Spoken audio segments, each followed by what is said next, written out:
지난번에 살펴본 앞에 19장은 사울의 집요한 다윗의 암살 시도가 그려져 있었죠. 결혼을 빌미로 블레셋을 통해서 네가 이런 공적을 세우면, 이렇게 블레셋의 양피를 가져오면 내 딸을 주겠다. 그래서 블레셋의 손을 통해서 죽이려고 의도를 합니다. 혹은 또 직접 창을 던져서 죽이려고도 했죠. 도망하니까 집으로 암살자를 보내기도 합니다. 그리고 또 라마로 도망하니까 그 길로 직접 찾아가서 그를 잡아 죽이려고 했던 겁니다. 라마나요, 거기서 사울이 성령을 받아서 예언하는 동안 겨우 라마나요스를 빠져나온 다윗은 오늘 본문에서 극비리 요나단을 만나죠. 내가 무엇을 잘못하였기에 네 아버지가 나를 죽이려고 하느냐 하면서 억울함을 호소하는 다윗에게 요나단은 아니다. 네가 결코 죽지 않을 거다. 내가 미리 다 알려줄 거라고 말을 합니다. 그러나 다윗은 네가 나를 사랑하는 줄 알기 때문에 네 아버지가 너에게 알리지 않고 나를 죽이려 할 거다라고 불안해하죠. 그럼 어떻게 하면 네가 안심하겠느냐라고 말을 합니다. 요나단의 이 말에 다윗은 한 가지 방법을 제안하죠. 내일은 초하루인즉 모든 신료들이 왕과 함께 식사를 하는 날인데 내가 3일 동안 나타나보지 않겠다라는 거예요. 사울이 그걸 흔쾌히 용인하면 이제 더 이상 나를 해하려는 의사가 없다는 것이고, 만약 노를 바라면 사울이 나를 반드시 죽이기로 작정했다라는 뜻으로 알겠다는 거예요. 요나단은 이 결과를 반드시 다윗에게 알려주기로 약속합니다. 그 사인을 화살을 쏘는 위치로 정하는데, 화살을 멀리 못 가고 앞에 떨어지면 안심하고 돌아오라라는 뜻이고, 멀리 떨어지면 도망가라는 뜻으로 딱 사인을 정하는 거예요. 그리고 요나단은 다윗과 함께 들러 나가서 언약을 맺는 내용입니다. 다윗이 왕권을 잡더라도 자신이 다윗의 생명을 보호했던 것처럼 다윗 너 역시 내 생명을 보존해 줄 거라라는 이 약속을, 언약을 맺죠. 그 후 요나단은 다윗에게 사울의 이 본심, 사울이 다윗을 죽이려고 한다는 이것을 아까 말씀드린 이 화살의 이 사인을 통해서 알려주고 서로 이별을 하고 슬퍼하며 헤어집니다. 그리고 다윗은 기나긴 도피 생활을 시작하게 되는 게 오늘 본문 20장 전체 이야기입니다. 오늘 본문에서 단연 돋보이는 건 요나단의 다윗에 대한 사랑과 우정이죠. 그래서 흔히들 오늘 본문을 다윗과 요나단의 우정에 대한 이야기로 또 이 이야기를 해석합니다. 18장에도 그 이야기가 나왔는데 오늘도 이 이야기가 나오는 거예요. 우리에게도 요나단처럼 누군가 힘들 때 정말로 진심으로 위로하고 도와주는 그런 진심 어린 마음이 필요하다. 나에게는 이런 친구가 있는지, 나는 그에게 진짜 이런 친구가 되는지를 우리로 하여금 돌아보게 만들죠. 물론 이런 적용도 좋겠지만, 그런데 여러분, 과연 오늘 본문의 기록 목적이 단순히 믿음 안에서의 이런 우정을 말하기 위함일까 하는 겁니다. 이 질문을 던지는 데는 이유가 있어요. 본문을 언뜻 보면 이건 영락없이 위기에 처한 다윗을 위로하고 그에게 용기를 주면서 내가 너를 지켜줄 거다, 그러니 안심하라면서 다윗을 도와주려는 이 요나단의 우정과 사랑의 이야기처럼 보이지만, 그래서 그를 안심시키기 위해서 요나단이 지금 다윗에게 언약을 맺어주는 이 장면처럼 보이지만요, 그러나 우리가 본문을 조금 더 세심히 살펴보면 요나단과 다윗의 이 언약에는 뭔가 이상한 점이 있다는 걸 발견하게 됩니다. 많은 학자들이 이걸 요나단의 다윗에 대한 사랑이나 단순한 우정 이야기로 보지 않는 데는 이유가 있습니다. 첫 번째는 이 둘이 맺는 언약의 빈도수입니다. 오늘 본문에 나오는 언약이 요나단과 다윗이 맺은 유일한 언약이 아닙니다. 8절은 지금 다윗의 말인데요, 이걸 보면 다윗과 요나단 사이에 전에 또 한 번의 언약이 더 있었음을 알 수 있습니다. 8절 이렇게 되어 있어요. 그런즉 바라건대 네 종에게 인자하게 행하라. 내가 네 종에게 여호와 앞에서 너와 맹약하게 하였음이니라. 여기서 너와 맹약하게 하였음이라, 이 단어는요, 완료형 시제를 사용하고 있습니다. 즉 이 말은 이런 뜻이에요. 전에 나와 맹약하지 않았느냐라는 뜻입니다. 이건 이미 오늘 언약 이전에 한 차례 이상 전에 언약이 있었다라는 걸 말해주고 있는 겁니다. 언제 어디서 언약을 맺었을까요? 18장이에요. 18장 3절을 보면 요나단은 다윗을 자기 생명같이 사랑하여 더불어 언약을 맺었으며, 자, 이 언약은 골리앗을 죽인 이후에 다윗과 요나단이 함께 지내는 동안 이때 맺은 언약입니다. 그런데 이게 다가 아니에요. 또 다른 언약이 나옵니다. 뒤에 나중에 23장에 보면 사울에게 쫓기며 광야를 돌아다니는 이 10광야 숲에서 다시 이 둘이 만나서 언약을 맺는 장면이 나옵니다. 23장 18절입니다. 두 사람이 여호와 앞에서 언약하고 다윗은 숲풀에 머물고 요나단은 자기 집으로 돌아가니라. 자, 여기 또 언약을 맺어요. 이렇듯 다윗과 요나단이 맺었던 언약은 한 번만이 아니라 최소 성경이 언급하는 것만으로도 3번, 아마 적어도 3번 이상의 언약을 맺었음을 알 수 있습니다. 바로 이것이 요나단과 다윗의 우정에 대한 이야기의 한 번쯤은 이 언약이 도대체 무엇이길래 이런 걸까 의구심을 가져볼 대목인 거예요. 두 번째 이유는 지금 이 언약의 주도권이 누구에게 있는가 하는 겁니다. 한마디로 누가 이 언약을 맺으려고 하고 있는가 하는 거예요. 지금 상황은 다윗이 살해 위협을 받고 있는 매우 다급한 위기의 상황이죠. 그런 다윗이 믿을 수 있는 유일한 사람, 그리고 자기를 도와줄 수 있는 유일한 사람은 요나단입니다. 그는 왕의 아들이자 자기 대권 주자로 왕에 버금가는 힘과 정보력과 군사력을 가지고 있는 사람입니다. 지금 다급한 건 다윗이죠. 그렇다면 이런 상황 속에서 언약을 체결하기 위해 목숨을 걸고 매달려야 할 사람은 누구이겠어요? 다윗이죠. 그런데 오늘 본문 8절은 우리에게 뜻밖의 이야기를 들려주고 있는 겁니다. 8절에 이렇게 되어 있어요. 그런즉 바라건대 네 종에게 인자하게 행하라. 그래놓고 네가 네 종에게 나에게 여호와 앞에서 너와 맹약하게 하였음이니라.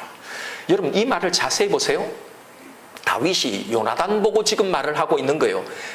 요나단 네가 내 종에게 나 다윗에게 여호와 앞에서 너와 맹약하게 하였음이니라. 여기 보면 누가 이 언약을 맺게 했다는 말입니까? 요나단입니다. 한마디로 다윗이 요나단 보고 네가 나보고 전에 언약을 맺자고 하지 않았냐, 그래서 언약을 맺은 것 아니냐라고 추궁하는 말입니다. 즉 이 말은 전에 요나단 네가 나한테 이 언약을 맺자고 해서 맺었으니 그러니 너는 이제 책임 있게 행하라 라는 이 요구의 말인 거예요. 즉 이 이야기를 보면 이렇게 만날 때마다 계속 언약을 맺으려고 했던 장본인은 정작 다윗이 아니라 요나단이었단 말입니다. 여기서 우리는 당연히 이 질문을 던져야죠. 왜 요나단은 이 언약을 맺으려고 했을까 하는 겁니다. 요나단은 사실 아쉬울 게 없죠. 오늘 본문 17절을 보면 요나단이 언약을 맺으려 한 이유를 이렇게 밝힙니다. 17절에 다윗에 대한 요나단의 사랑이 그를 다시 맹세하게 하였으니 이는 자기 생명을 사랑함같이 그를 사랑함이었더라. 요나단이 다윗을 사랑해서 언약을 맺었다라고 말합니다. 여기서 우리가 다 오해를 하죠. 요나단이 다윗을 사랑해서 그를 위해서 이런 우정 어린 사랑의 언약을 맺어 주었다라고 말입니다. 그런데 정작 오늘 본문에 나오는 요나단이 다윗과 맺은 이 언약의 내용을 한번 살펴보면 이게 우리를 더 의아하게 만든다는 사실입니다. 오늘 본문 12절 이하부터 나오는 이 언약의 내용을 잘 한번 보세요. 앞서 말씀드린 것처럼 당시 상황은 분명 다윗의 절체절명인 시기로 다윗이 요나단에게 제발 언약을 좀 맺자라고 매달려야 합니다. 그리고 요나단이 왕의 아들로서 이제 자비를 베풀어야 하는 입장이죠. 그런데 놀랍게도 요나단의 말은 정반대란 말입니다. 14절을 보세요. 여기에 이 언약이 어떤 성질의 것인지를 보여주는 중요한 정보가 나옵니다. 요나단의 말입니다. 14절 다윗 너는 내가 사는 날 동안에 여호와의 인자하심을 내게 베풀어서 나를 죽지 않게 할 뿐 아니라 여호와께서 너 다윗의 대적을 지변에 다 끊어버리실 때도 너는 네 인자함을 내 집에서 영원히 끊어버리지 말라 하고, 요나단이 내가 너를 보호해주겠다, 내가 너를 살려주겠다 라는 게 아니라 오히려 요나단이 다윗에게 자신과 자신의 후손을 살려달라고 이걸 제발 약속해달라고 지금 하고 있는 거예요. 여러분 거꾸로 되어야 정상이 아닌가 말이죠. 그래서 이 이야기는 단순한 다윗과 요나단의 우정 이야기거나 요나단이 다윗을 도와주는 이 사랑의 이야기, 우리도 남을 이렇게 어려울 때 도와주는 사람이 되라는 걸 교훈하려는 이야기가 아니란 말입니다. 오늘 본문의 의미를 이해하기 위해서는 당시 사회에서 살았던 그 시대에 행해졌던 언약에 대한 이해가 있어야 합니다.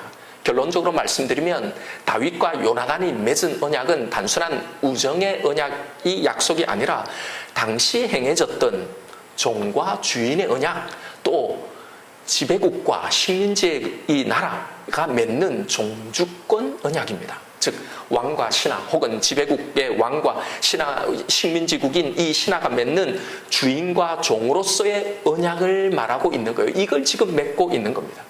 지금 요나단은 다윗과 주종의 관계에서, 즉 왕과 신하의 예로서 다윗과 언약을 맺으려고 하고 있단 말입니다. 여러분, 이 언약에서 누가 왕이고 누가 신하라는 겁니까? 다윗이 왕이고 요나단 자신이 신하라는 겁니다. 그래서 성경이 소개하는 요나단과 다윗의 언약은 당시에 행해지던 이 종주권 언약의 그 계약서, 그 양식을 그대로 지금 보여주고 있는 겁니다. 아까 18장에 이 둘의 첫 언약이 나온다고 했잖아요. 여기에서 이미 이 언약이 지금 요나단이 다윗과 맺고 있는 이 언약이 무슨 언약인지를 다 말해주고 있는 겁니다. 18장 3절을 다시 보면 요나단은 다윗을 자기 생명같이 사랑하여 더불어 언약을 맺었으며 요나단이 자기가 입었던 겉옷을 벗어 다윗에게 주었고 자기의 군복과 칼과 활과 띠도 그리하였더라. 3절에 요나단이 다윗을 자기 생명같이 사랑하였다라는 것은요, 당시에 봉신이 왕을 향해 갖춰야 할 언약적인 자세로 말하는 거예요. 그래서 실제로 당시에 봉신이 맺었던 이 종주권 언약판에 보면 이런 똑같은 구절이 등장하고 있습니다. 그리고 요나단은 이 언약을 맺은 후에 자신의 겉옷과 군복과 칼과 활과 띠를 주었다고 나오죠. 왜 그랬을까 말입니다. 왜 이걸 기록해 놓았을까요? 그건 당시에 행했던 이 언약의 증거물로 자기가 입고 있던 겉옷, 군복, 칼, 활, 이 띠를 주었던 거예요. 그런데 여기서 요나단이 벗어준 자기의 겉옷은 누구의 옷입니까? 왕자의 옷입니다. 왕세자의 옷이에요. 그가 자기의 겉옷과 군복과 칼과 활을 준다는 건 왕권을, 그가 계승할 이 왕이 계승권을 그에게 넘겨준다는 의미를 내포하고 있는 겁니다. 비록 자신이 자기 왕권에 지명된 자이지만 이제 내가 아니라 다윗, 네가 왕이 되어야 한다는 자신의 생각을 이 언약을 통해, 이 행위를 통해 지금 밝히고 있단 말이에요. 우리는 이게 무슨 뜻인가? 그냥 선물로 주었나 보다 라고 하지만 우리는 이렇게 장황하게 설명해야 이해할 수 있지만 당시의 사람들은 지금 요나단이 하고 있는 이런 형식만 딱 보고도 요나단이 무슨 언약을 맺고 있는지 그 의미를 금방 알고 있었단 말입니다. 그래서 오늘 본문 14절부터 15절에 요나단이 다윗에게 이 약속을 해달라고 요청한 겁니다. 14절을 보세요. 실제 계약의 내용입니다. 너는 내가 사는 날 동안에 여호와의 인자심을 내게 베풀어서 나를 축제하게 할 뿐 아니라 여호와께서 너 다윗의 대적을 지면에 다 끊어버리신 때도, 이 말이 뭐예요? 왕이 되었을 때도 라는 말입니다. 그때도 너는 내 인자함을 내 집에서 영원히 끊어버리지 말라 하고, 다윗이 살려달라고 애원하는 게 아니라 요나단이 다윗에게 보호를 약속받고 있는 겁니다. 그리고 16절에 마지막 조항으로 이 종주권 언약을 마치고 있는 거예요. 16절을 보세요. 이게 지금 이 언약이 바로 이런 종주권 언약을 하고 있다는 걸 저자가 확실히 보여주고 있는 대목인데, 아쉽게도 우리의 번역에는 이 언약적 특성을 잘못 이해하고 있습니다. 16절을 보면 이렇게 돼 있죠. 이에 요나단이 다윗의 집과 언약하기를 여호와께서 는 다윗의 대적을 치실지어다 하니라. 이건 마치 요나단이 하나님이 다윗의 대적을 다 없애주시라라는 축복의 기원처럼 그렇게 번역해 있는데요, 사실은 이건 축복의 기원이 아니라 당시의 모든 언약서의 마지막에 등장하는 저주문입니다. 이 언약을 어기는 자는 이런 벌을 받는다라는 저주문요, 여기서 치실지어다, 치다라는 단어는요 이 뜻이 아니에요. 찾다, 구하다라는 뜻입니다. 즉 하나님이 다윗의 대적을 찾을 거다, 구할 거다라는 말로 다윗이 만약 이 언약을 어기면 여호와께서 다윗의 원수들로 하여금 다윗을 치게 하실 거다라는 뜻입니다. 공동 번역에는 이를 잘 살려서 번역해놨어요. 어떻게 되었냐면, 만약 약속을 어기면 야훼께서는 자네 원수의 손을 빌어 책임을 물으실 것일세 라고 번역되어 있어요. 이렇게 저자는 지금 이 이야기가 단순한 다윗과 요나단의 우정의 이야기로 이렇게 해석되는 걸 원치 않아서 이게 종주권 언약임을 지금 말해주고 있는 겁니다. 뭘 말하려고요? 바로 요나단의 신앙을 보여주려고 말합니다. 이 사무엘서 이야기는 다윗과 그를 핍박하고 죽이려는 이 사울의 이야기를 통해 이 사울이 사단의 세력, 이 악의 세력을 상징한다고 했잖아요. 이걸 통해서 하나님 당신의 이 구원 계획이 무엇인지를 보여주는 동시에 그가 예수 그리스도라는 걸 말해주려고 하는 동시에 사울과 요나단과 그리고 다윗의 삶을 통해서 하나님을 믿는다는 게 무엇인지를 지금 우리에게 보여주려고 하는 책입니다. 이제 다윗은 하나님의 선택을 받고 기름을 받은 후에 본격적인 신앙 훈련을 받기 시작할 겁니다.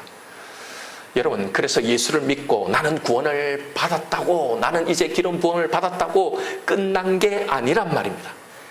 그가 받은 이 구원을 통해 그가 어떻게 하나님의 사람으로 준비되어 가는 이 과정이 이제 앞으로 나오는 거예요. 이게 신앙생활이라는 겁니다. 그리고 오늘 본문 여기서는 사울과 요나단의 이 대비를 통해 우리의 신앙에 대해서 교훈하시려고 하는 겁니다. 여기서 요나단은 자신의 아버지 사울의 이 불신앙적인 모습에 대비되는 좋은 대조를 보여주는 인물로 등장하고 있는 거예요. 어떤 대조요? 하나님의 뜻, 하나님이 내리신 그 결정, 하나님의 인도하심에 대해 어떻게 반응하며 살아가는가, 이것에 대한 대조요. 오늘 본문 13절 마지막을 한번 보십시오. 요나단의 말입니다. 마지막에 이렇게 되어 있어. 여호와께서 내 아버지와 함께 하신 것 같이 너와 함께 하시기를 원하노니. 여기서 함께 하시다라는 뜻은요, 하야라는 히브리 동사인데요, 이 동사를 다윗에게도 쓰고 사울에게서도 반복해서 사용하고 있지만, 그런데 이 똑같은 단어인데 둘의 시제가 다릅니다. 사울에 대해서는 완료형을 사용했어요. 그대로 번역하자면 이런 말이에요. 과거에는 하나님께서 사울과 함께 하셨지만 이제는 아니다라는 의미를 전달하고 있는 거예요. 반면 다윗에 대해서는 계속적인 상태를 말하는 미완료형을 사용하고 있는 거예요. 이 말이에요. 이제 지금부터 계속해서 하나님께서는 다윗과 함께 하실 거다라는 말입니다. 이건 요나단은 왕권이 이제 사울에게서, 자신에게서, 자신의 집안에게서 다윗에게로 이양될 것을 알고 있었음을 암시하는 대목입니다. 23장 17절을 보면 이런 말도 합니다. 곧 요나단이 그에게 다윗에게 이르기를 두려워하지 말라. 내 아버지 사울의 손이 내게 미치지 못할 것이요 너는 이스라엘의 왕이 되고 나는 내 다음이 될 것을 내 아버지 사울도 안다 하니라. 요나단은 하나님의 결정을 이미 다 알고 알 뿐만 아니라 이걸 온전히 받아들이고 있었던 겁니다. 여러분, 이 대목을 대수롭게 지나치면 안 됩니다. 오늘 본문의 내용을 대수롭게 지나치면 안 됩니다. 우리가 요나단의 이야기에서 진짜 시간을 할애해서 깊이 묵상해 보아야 할 대목이 바로 이 부분입니다. 요나단은 하나님의 결정을 받아들이고 있는 겁니다. 그런데 여러분 생각해 보세요. 이 결정이 그냥 단순히 이번 전쟁에 누가 제일 선봉장으로 나섰느냐, 니냐 나냐, 이 문제가 아니에요. 누가 공을 더 세우느냐 못 세우느냐, 이게 아니에요. 왕의 자리냐 아니냐의 결정입니다. 모든 걸 다 가지느냐 다 잃느냐의 문제. 여러분, 나는 과연 하나님의 결정 앞에서 어떤 모습으로 서 있는지를 우리는 묵상해 보아야 하는 겁니다. 그래서 요나단과 대조해서 사울의 모습을 지금 보여주고 있는 겁니다. 사울도 이 결정을 알고 있다고 나오죠.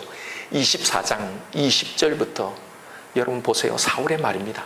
보라, 나는 다윗 네가 반드시 왕이 될 것을 알고 이스라엘 나라가 내 손에 견고히 설 것을 아노니 그런즉 너는 내 후손을 끊지 아니하며 내 아버지의 집에서 내 이름을 멸하지 아니할 것을 이제 여호와의 이름으로 내게 맹세하라 하니라.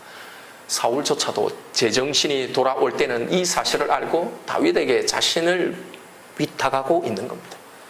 여러분, 사울도 하나님의 결정을 알고 있습니다.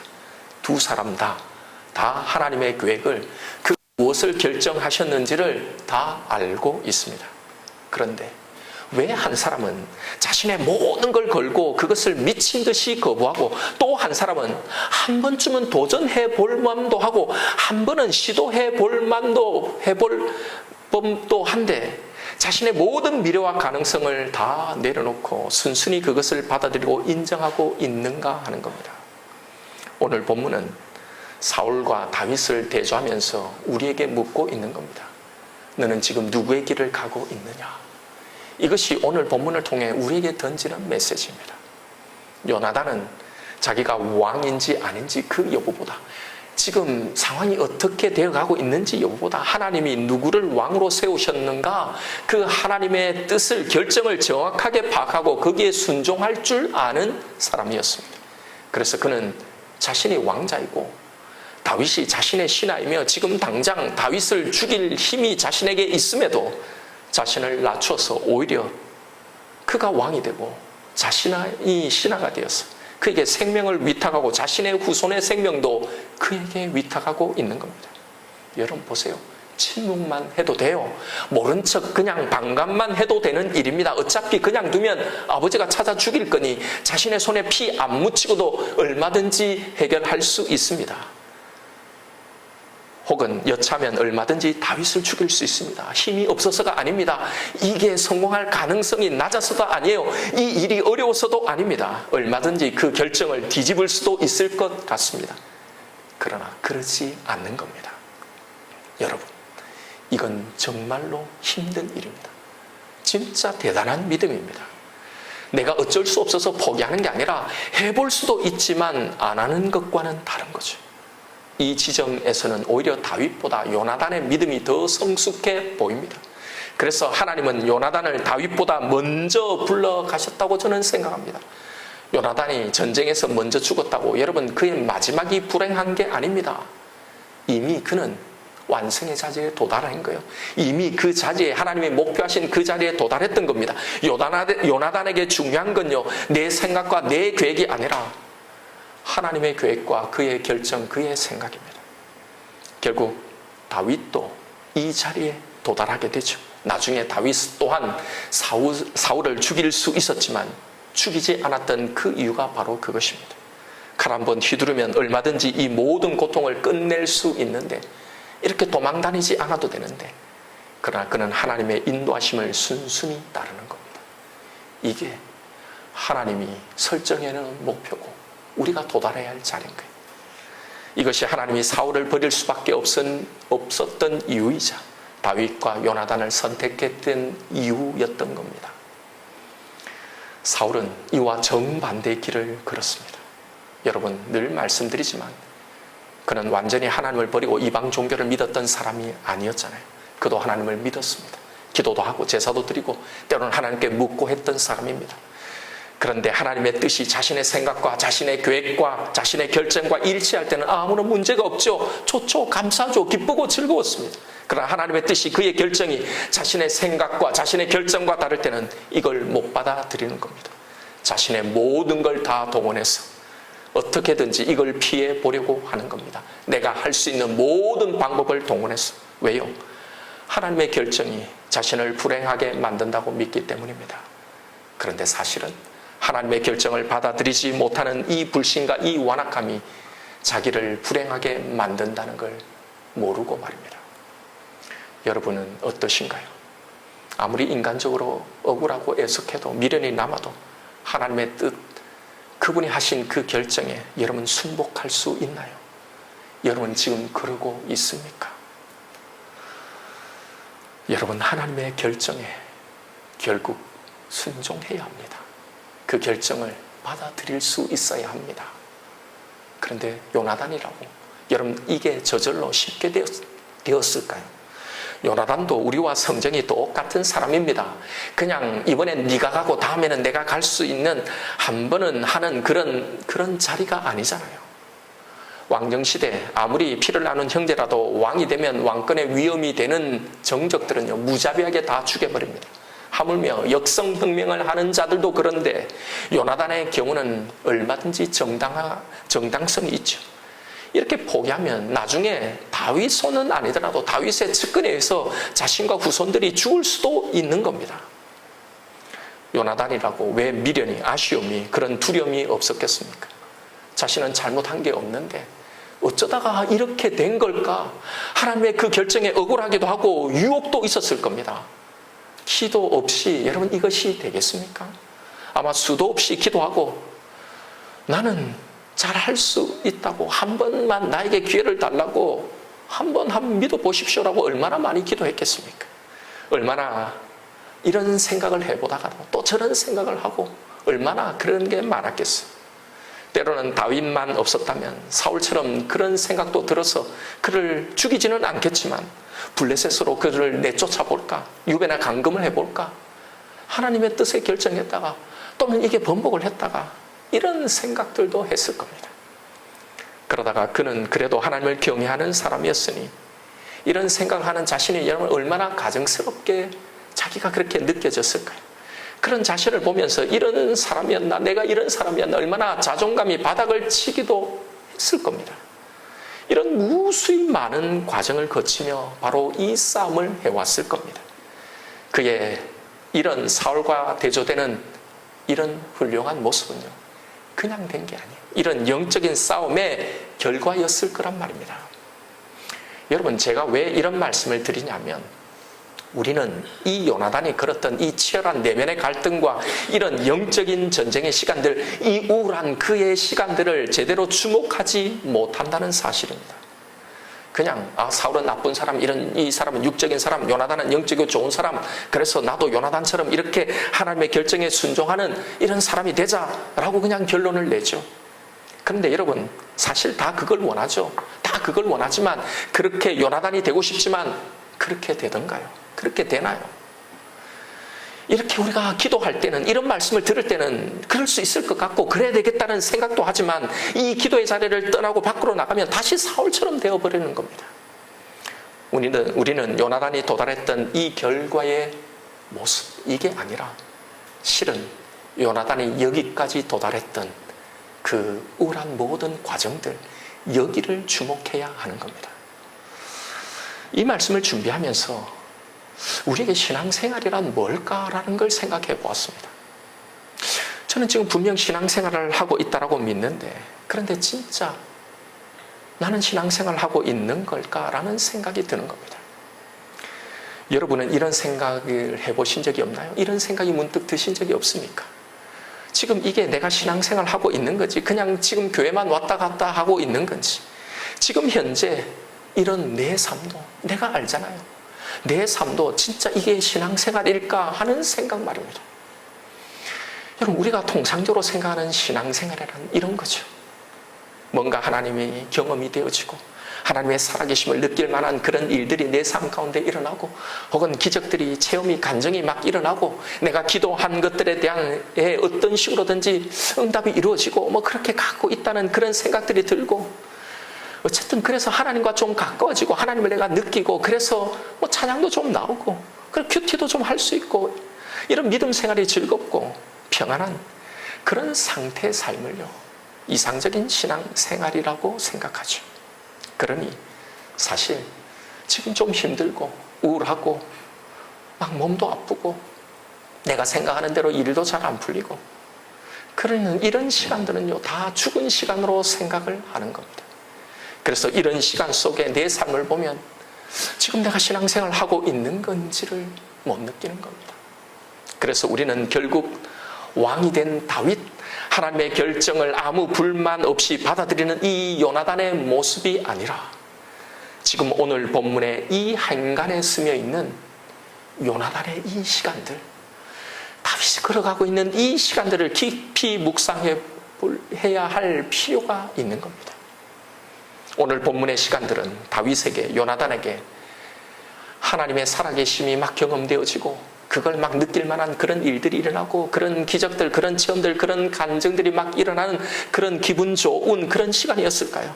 막 찬양이 흥얼거려지고 자신의 현재 삶이 즐겁고 평안하고, 내가 하나님의 은혜 가운데 있다라는 그런 이상적인 신앙생활이라고 그들이 생각했을까요? 아닐 거란 말입니다. 우리하고 똑같단 말입니다. 다윗도 억울하고 답답했을 겁니다. 내가 뭘 그렇게 잘못했다고 하나님이 자신을 대우하시는 그것에 대한 불만이 있었을 겁니다. 우울하고 살 맛도 나지 않았을 거예요. 찬양도 안 나오고 기도할 맛도 안 나오고 그냥 성경을 읽어본 지도 얼마나 되는 것처럼 그런 시간들을 살았을 거예요. 요나단도 억울하고 답답하기는 마찬가지였을 겁니다. 내가 뭘 그렇게 잘못했다고 왜 나에게는 기회 한 번조차 주시지 않는지 하나님의 결정이 원망스럽기도 했을 겁니다. 여러분, 이 시간이 즐거웠겠습니까? 이 시간이 은혜 충만하고 성령 충만했을까요? 이들의 시간은 전혀 즐겁지도 기쁘지도 만족스럽지도 않았을 겁니다. 그렇다고 앞으로가 기대되는 그런 생각도 없었을 거예요. 그들도 지금 나는 신앙생활을 하고 있는 건가? 라는 생각을 하고 이 시간을 보냈을 거예요. 여러분, 그럼 다윗의 이 시간, 요나단의 이 시간들은 신앙생활이 아닌가요? 아니죠. 이 시간들을 살아가는 것, 이것이 신앙생활이었습니다. 이걸 살아왔기에, 이것을 거쳐왔기에 하나님의 결정을 받아들이는 그런 데까지 갈 수 있었던 겁니다. 지금 기름 부음 받았는데도 온 나라의 군대들이 나를 죽이러 찾아다니는 이 시간, 그 시간을 살아가는 것, 너무나도 억울하고 원통하고 우울한 이 시간을 살아가는 것, 가만히 있기만 하면, 모른 척 하기만 하면 왕이 될 수도 있지만 도무지 포기하려고 아무리 노력해봐도 안 되는 이걸 포기하려고 이 포기의 고통스러운 시간을 살아가는 것, 이 살맛 안 나고 우울한 시간들도 신앙생활이었단 말입니다. 여러분, 잘 보십시오. 깊이 한번 묵상해 보십시오. 성경에 등장하는 모든 위인들의 이 시간이 바로 이런 것이었어요. 다윗이 정처 없이 도망다니는 광야의 시간들이, 야곱이 외삼촌 라반에게 그렇게 계속 속임을 당하고 살았던 이 억울했던 하란의 시간들이, 요셉이 억울하게 옥살이하던 그 감옥에 정말 살맛이 하나도 없었던 그 시간들이 행복했을까요? 지금 나는 신앙생활을 하고 있다는 이 확신을 하는 그런 시간이었을까요? 그러나 여러분, 이 시간을 다 살아낸 후에 진짜 목표하신 그 자리에 도달하게 된 겁니다. 바로 이 대목을 우리가 깊이 생각해야 하는 겁니다. 이 시간들이 바로 우리가 해야 할 신앙생활의 시간들이라는 겁니다. 여러분, 신앙생활은 하나님의 살아계심이 막 느껴지고 막 기분 좋은 간증이, 막 기분 좋은 그런 체험들이 있는 그런 시간들만이 신앙생활이 아닙니다. 요나단의 이 우울하고 괴로운 시간, 다윗의 이 억울하고 답답한 시간들도 중요한 신앙의 시간이었단 말입니다. 그러니 여러분, 오늘 이 이야기들이 우리에게 들려주는 메시지를 깊이 묵상하고 그 눈으로 내 지금의 삶을 바라보십시오. 우리도 지금의 이 시간, 이 상황들에 대한 영적인 인식을 가지고 살아가야 하는 겁니다. 지금 우울하고 불행하게 느껴져도 자존감이 바닥을 치고 아무것도 기뻐하고 감사하고 만족할 만한 것이 없는 것처럼 보이는 이 상황에서도 우리가 하고 있고 또 해야 할 신앙생활이 있다는 걸 알아야 하는 겁니다. 하나님의 결정, 그의 선하심, 그의 인도하심을 받아들이는 것, 이 몸부림의 일들 말입니다. 여러분, 우울한 이 시간들도 우리의 신앙의 시간이라는 사실을 꼭 기억하십시오. 여러분, 지금 혹시 받아들이기 힘든 그런 하나님의 결정들이 있습니까? 그것 때문에 우울한가요? 여러분, 바로 여기서 이걸 가지고 신앙생활을 하십시다. 바로 이 시간 속에서, 이 상황 속에서도 내가 만나야 할 그 하나님이 있는 겁니다. 그때 은혜를 부어주시는 거예요. 하나님이 그때 나를 만나주시는 겁니다. 살아갈, 견뎌낼, 그리고 이겨낼 힘과 용기를 우리는 그때 받게 되는 겁니다. 이 신앙의 시간들을 여러분 잘 살아내시는 저와 여러분 오늘 이 밤이 되기를 주님의 이름으로 축원드립니다.